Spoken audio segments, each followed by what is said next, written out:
Bonjour mesdames et messieurs, je pense que vous l'aurez compris, sur cette chaîne YouTube, Visconti est une marque de stylo plume que j'aime bien.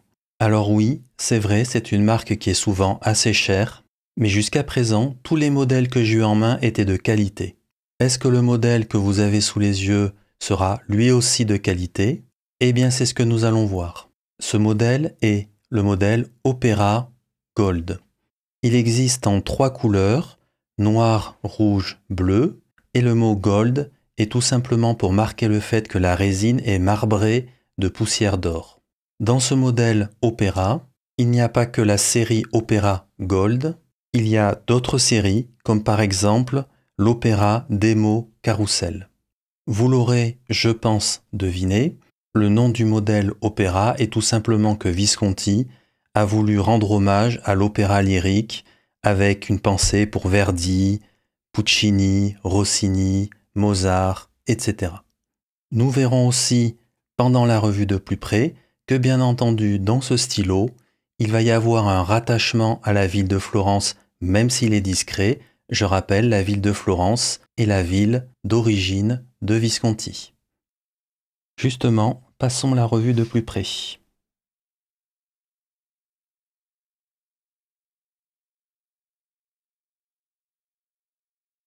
Jetons un œil en premier à la beauté de cette résine. Très très jolie. Je tiens à vous signaler les paillettes en or.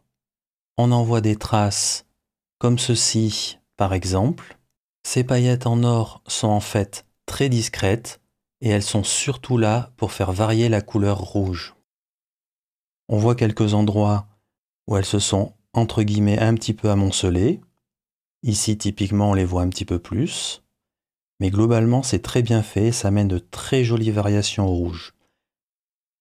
Alors j'ai déjà vu ce genre de modèle avec de vraies traces de paillettes dorées, en longitudinale comme ça, mais celui-ci n'a pas de vraies traces. On voit vraiment de très belles variations du rouge, avec voilà, quelques petites résurgences un petit peu plus importantes. Ici par exemple, on en voit une. Elle est un petit peu plus importante, à cet endroit-là. C'est très très joli, c'est vraiment un très très beau rouge avec de très belles variations. Ce modèle n'usurpe pas son nom, Opera Gold, il est entièrement doré, partout. Une chose que j'aime beaucoup, c'est qu'on voit le brossage du métal. Très régulier, absolument magnifique. Ce brossage est vraiment parfait, à tous les endroits, au niveau de l'anneau, partout. Le clip Visconti habituel qui représente le Ponte Vecchio. Il fonctionne parfaitement bien. De ce côté-là, le Finial usuel de chez Visconti. Je ne l'ai pas essayé ici, mais normalement, il est aimanté, il peut se retirer pour être remplacé par une pierre semi-précieuse ou par vos initiales. Rien de spécial ici, à part qu'on voit bien le brossage qui est très très joli. C'est un petit peu en cône. Au niveau de l'anneau, à cet endroit-là, c'est ici que nous pouvons voir Opera. Et je tiens à vous signaler ces 3 entre guillemets logos. On les retrouve sur des bronzes qui sont dans le baptistère de Santa Maria del Fiore à Florence. Si vous vous rappelez, je vous avais dit pendant l'introduction que Visconti avait fait un petit clin d'œil sur ce stylo pour rappeler qu'il venait de Florence. Eh bien, c'est ici.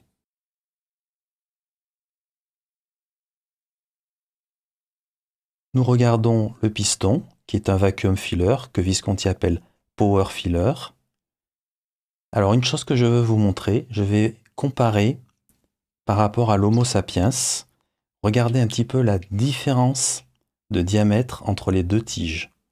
La tige de l'Homo sapiens, est beaucoup plus fine que la tige ici de l'Opera.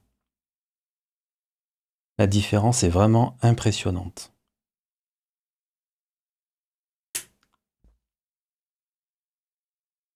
Autre chose que je tiens à vous faire noter, quand on revisse ici le système de piston, le facettage, qui est tout le long du corps, se remet parfaitement en place, c'est-à-dire que vous pourrez faire n'importe quoi avec ce stylo, le facettage sera toujours parfaitement aligné. Donc vous voyez ici le facettage aligné entre le capuchon et le corps du stylo, et il sera toujours aligné aussi entre le bouton du vacuum filler et le corps du stylo. En parlant des facettages, nous avons une facette avec une largeur plus importante, puis une facette plus fine à 45 degrés. Cette facette plus fine est un petit peu particulière. En fait, elle est légèrement bombée, alors que, par comparaison, la facette plus large est vraiment à plat. On alterne donc une facette plate assez large avec une facette plus fine, un peu bombée. Le nombre total de facettes est de 8. D'un point de vue extérieur, je n'ai vraiment rien à lui reprocher. Par contre, je voulais vous parler un peu de la sensation qu'on a en tenant ce stylo. Eh bien, on a l'impression de tenir un bon morceau. Il est, on va dire, il a un certain poids, mais on a l'impression de tenir quelque chose de solide, quelque chose de sérieux dans les mains. Toujours le système accroché pour ouvrir et fermer, qui fonctionne toujours aussi bien. Un de mes systèmes préférés pour ouvrir et fermer au niveau du capuchon. À l'intérieur du capuchon, on voit les crochets ici sur les côtés. C'est au final assez classique. On voit un méplat à l'intérieur du capuchon. Le bout du grip va aller s'appuyer sur ce méplat et enfermer la plume. À l'intérieur du capuchon, vous avez la vis qui sert à retirer une coque intérieure et un ressort. Tous deux sont importants pour le système accroché du capuchon.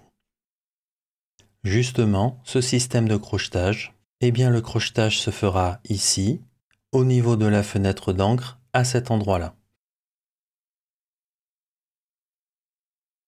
Et du côté du grip, il est très confortable.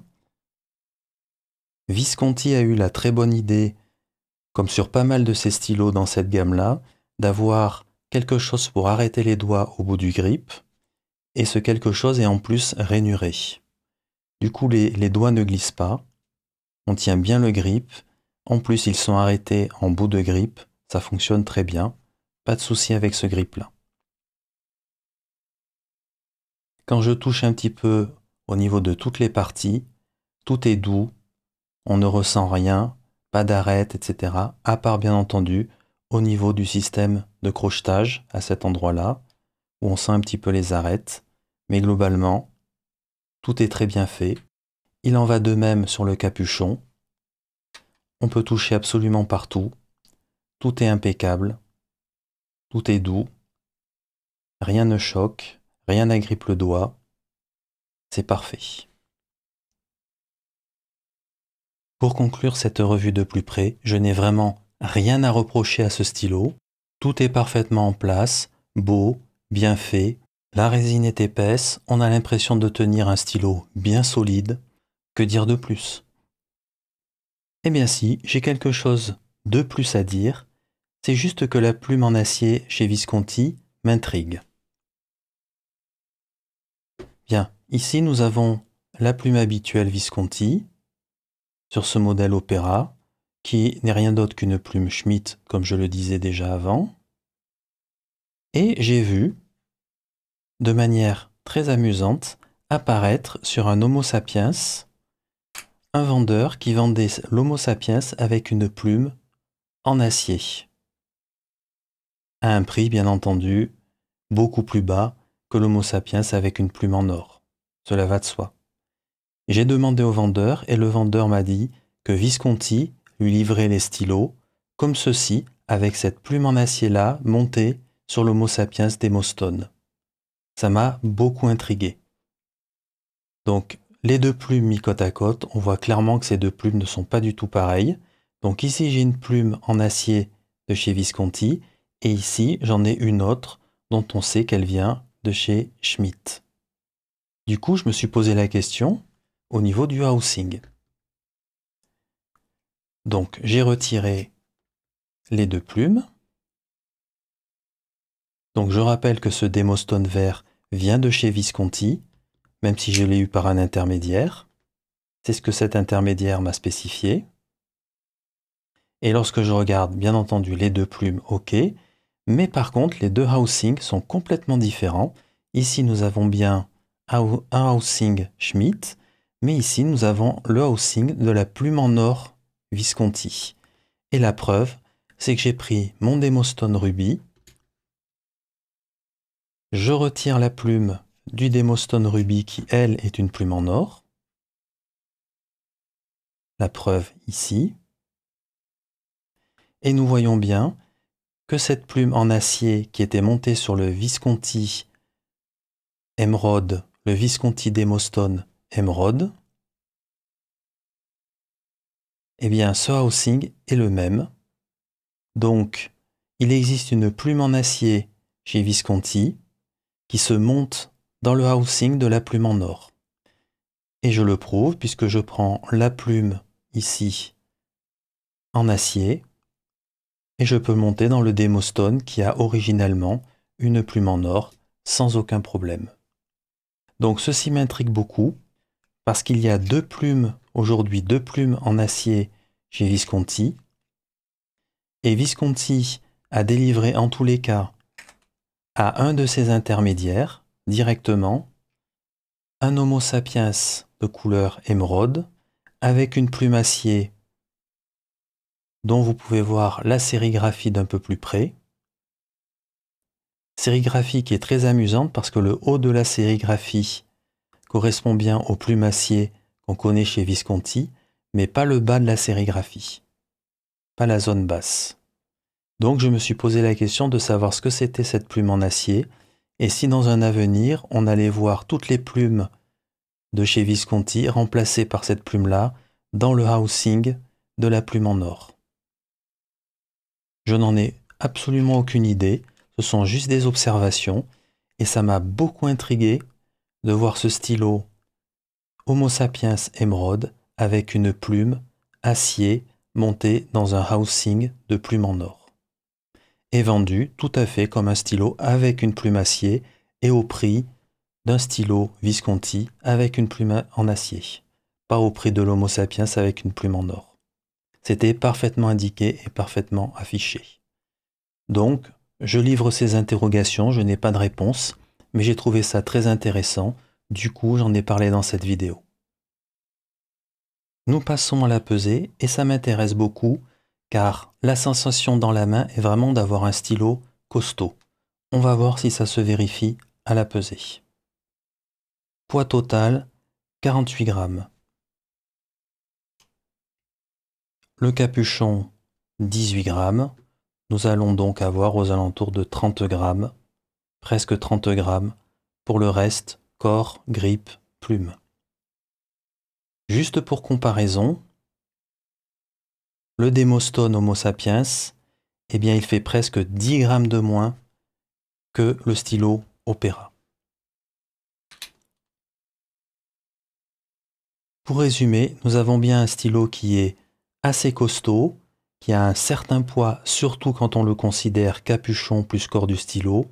Ça va un petit peu mieux quand le capuchon est retiré. 30 grammes, ça reste un stylo parfaitement utilisable, mais probablement qu'avec le capuchon mis à l'arrière, le poids quand même sera relativement important. Est-ce que ce Visconti Opera est si imposant que ça? C'est ce que nous allons voir tout de suite. Et je me suis dit que c'était intéressant de sortir un petit peu la collection Visconti. Ici, nous avons le Visconti Medici, alors un de ceux de la première période. Ici, un Visconti Homo sapiens, bronze. Bien entendu, le Visconti Opera, dont nous sommes en train de faire la revue. Le Visconti des Enfers de la Divine Comédie. Ici, le Visconti Mito et le stylo de référence, le Lamy Safari. Alors clairement, le plus gros et le plus long, c'est bien le Visconti Opera. C'est bien un stylo qui est tout de même assez imposant. Je dirais il n'est pas énorme, mais il est quand même bien imposant.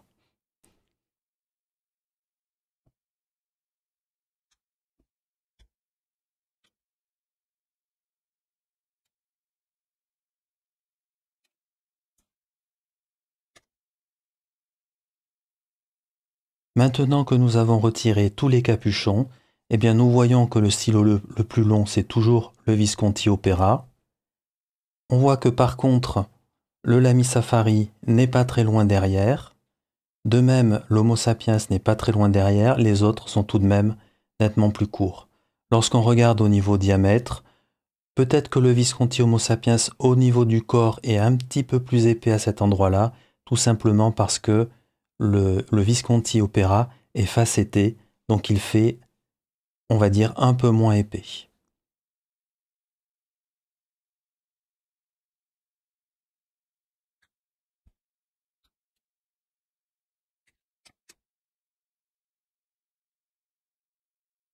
Une fois tous les capuchons postés, le plus long est clairement le Visconti Opera. Sincèrement, il n'y a aucun problème pour le poster. C'est sécure, mais on a un vrai gros morceau dans la main. Il y a quand même du poids vers l'arrière. Alors, il n'y a rien de dramatique. Si vous aimez vraiment les stylos qui sont lourds, eh bien, ça vous ira très bien de cette manière-là. Donc, une main assez longue, assez puissante, il n'y aura aucun souci. Vous pourrez le poster, ça fonctionnera très bien.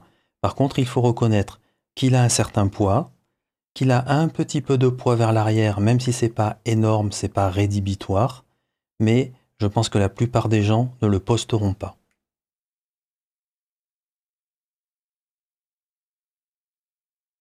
Ceci étant, ce n'est pas très grave. Si vous n'aimez pas poster vos stylos, eh bien, il est largement assez long pour toutes les mains. Aucun souci de ce côté-là. Donc même les plus longues mains, s'ils le veulent, pourront ne pas le poster. Personnellement, je ne le posterai pas. Je le trouve beaucoup mieux équilibré quand le capuchon n'est pas à l'arrière.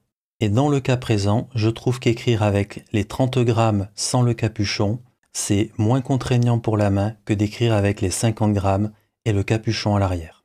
Après, c'est vous qui voyez car c'est parfaitement jouable de mettre le capuchon à l'arrière.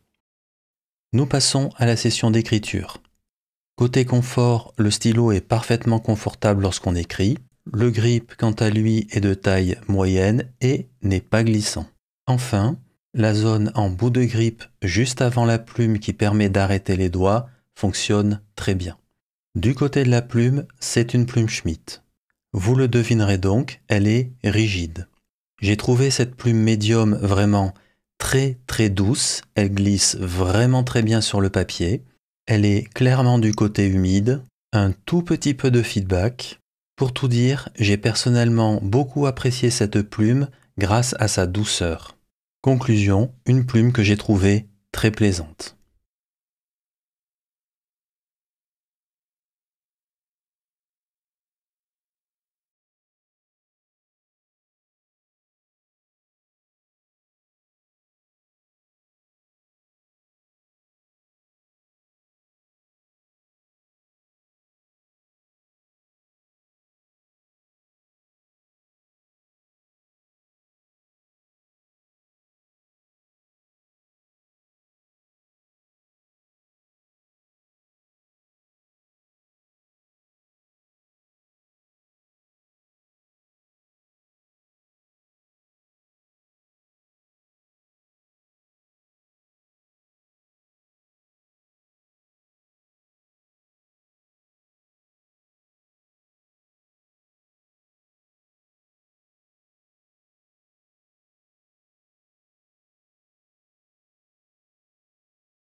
Globalement, il y a vraiment pas mal de choses que j'ai aimées dans ce stylo.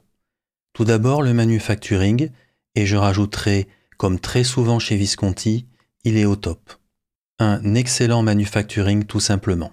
J'ai tenu à le mentionner, mais lorsqu'on tient ce stylo, on a vraiment l'impression de tenir quelque chose de solide. Je n'ai pas souvent cette impression-là avec les stylos plumes, et bien c'est le cas avec celui-ci. J'ai trouvé qu'ils avaient conservé une résine bien épaisse, toutes les facettes restent toujours alignées, que l'on actionne le piston du vacuum filler ou que l'on retire ou remette le capuchon. La finition du métal, le brush du métal est vraiment très joli. De par ces points, ce que je veux dire, c'est qu'il y a eu vraiment une belle attention aux détails de la part de Visconti.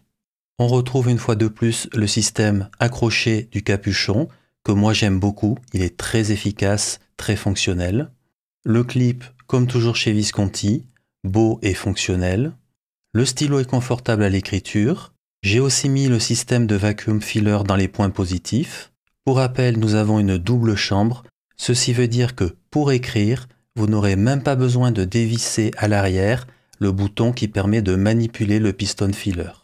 J'ai mis la plume Schmidt dans le positif, tout simplement parce que je l'ai trouvée très intéressante dans le sens où elle est vraiment très douce.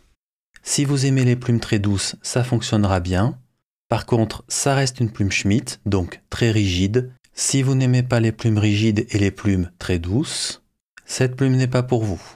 Dans ce que j'ai aimé, je terminerai par le test de sécheresse de plume, 24 heures, stylo à la verticale, plume vers le haut.